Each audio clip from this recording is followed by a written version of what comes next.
Assalamualaikum warahmatullahi wabarakatuh. Selamat hari Senin, semoga tetap semangat. Jangan lupa sarapan terlebih dahulu sebelum kalian mengerjakan tugas hari ini. Nah, hari ini kalian pastikan juga minta tolong mama atau papahnya untuk mengumpulkan tugas kalian di hari Kamis, Jumat, dan Sabtu. Ibu tunggu ya. Nah, sebelum kita memulai pembelajaran, ada kuis yang akan Ibu berikan untuk 5 orang pertama yang jawab dengan jawaban benar dapat 3 bintang. Kuis hari ini itu kalian buka di halaman 78, ada teks yang judulnya Jumlah Warga Sakit Akibat Kabut Asap di Riau. Nah, pertanyaan itu adalah, kebakaran hutan yang terjadi di Kabupaten Bengkalis, Provinsi Riau ini menyebabkan beberapa orang yang terinfeksi saluran pernafasan atau ISPA. Kalian baca dan kalian tulis komen jawabannya di bawah. Berikutnya, nah salah satu yang disebabkan oleh kebakaran hutan yang berbahaya ini itu adalah kabut asap. Apa sih kabut asap? Kabut asap itu adalah kumpulan asap dan kabut yang bercampur menjadi satu kesatuan yang memiliki nilai kandungan halimun air yang lebih besar 0,1 mm. Kabut bisa terbentuk ketika kelembaban relatif udara sudah mencapai 100%.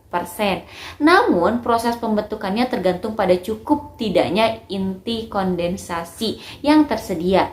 Kabut asap juga dapat disebabkan oleh kebakaran hutan dan lahan karena campur. Ditambah lagi dengan belum turunnya hujan yang membuat keadaan semakin parah. Bahkan sekolah-sekolah pun banyak yang diliburkan. Sedangkan ketika tidak terlalu parah, anak-anak mulai masuk kembali sekolah, akan tetapi jam masuk sekolah dimundurkan 1 jam. Apakah kalian sudah mengetahui apa penyebab dari kabut asap? Nah, kabut asap itu merupakan pencemaran udara. Maka dapat dipastikan hal ini memberikan dampak negatif, terutama masalah kesehatan bagi pernafasan. Mengerikan bukan? Jadi untuk meminimalisir akan dampak kabut asap ini, ada baiknya kita menggunakan masker yang berguna untuk melindungi pernafasan kita selama beraktivitas di kawasan yang terdapat pencemaran kabut asap tersebut. Apa penyebab kabut asap yang tiba-tiba muncul begitu saja? Apakah kalian tahu?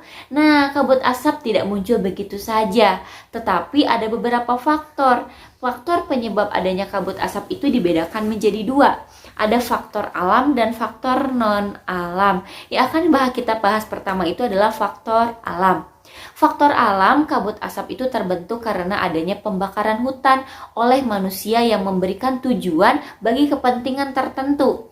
Kabut asap inilah yang langsung kepada kesehatan tanpa melakukan kompromi lagi. Jadi langsung merusak kesehatan pernafasan kita. Misalnya nih, ada orang ngebakar lahan hutan untuk dijadikan perumahan. Nah, itu tujuannya untuk kepentingan pribadi atau bisnis semata saja. Tapi tentunya di membakar hutan itu dapat merusak lingkungan, khususnya adanya pencemaran udara yang menyebabkan terganggunya saluran pernafasan kita. Berikutnya faktor non-alam. Kabut asap terjadi karena alat-alat yang dibuat manusia. Contohnya asap kendaraan motor mobil, pabrik-pabrik yang menghasilkan limbah asap. Secara umum, kabut asap dapat mengganggu kesehatan semua orang, baik yang dalam efek kondisi sehat maupun kondisi sakit. Berikut beberapa dampak akibat kabut asap. Yang pertama, menyebabkan iritasi mata, hidung, tenggorokan, serta menyebabkan reaksi alergi, peradangan, dan mungkin terjadi infeksi. Yang kedua ini memperburuk penyakit asma dan penyakit paru kronis seperti bronkitis kronis, penyakit obstruktif kronis atau PPOK, dan sebagainya.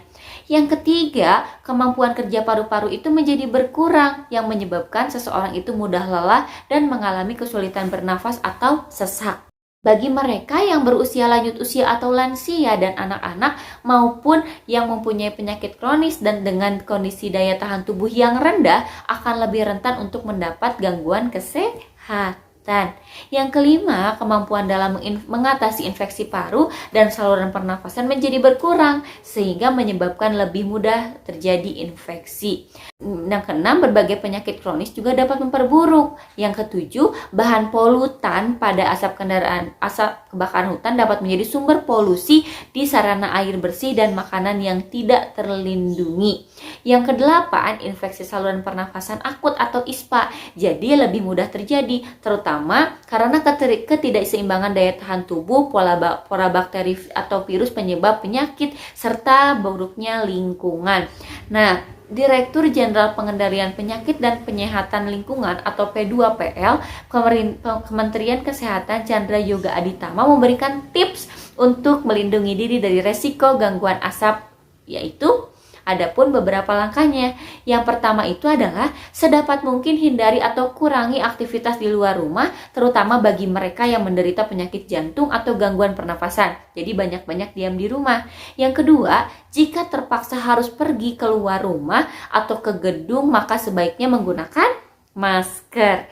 Yang ketiga, minum air putih lebih banyak dan lebih sering. Yang keempat, bagi yang telah mempunyai gangguan paru atau jantung sebelumnya, mintalah nasihat kepada dokter atau untuk perlindungan tambahan sesuai kondisi. Segera berobat ke dokter atau sarana pelayanan kesehatan terdekat bila mengalami kesulitan bernafas atau gangguan kesehatan lain. Yang kelima itu selalu lakukan perilaku hidup bersih dan sehat atau PHBS, seperti makan makanan bergizi, jangan merokok, istirahat yang cukup, dan lain-lain. Yang keenam, upayakan agar polusi di luar tidak masuk ke dalam rumah atau sekolah atau kantor dan ruangan tertutup lainnya. Yang ketujuh, penampungan air minum dan makanan harus terlindungi dengan baik.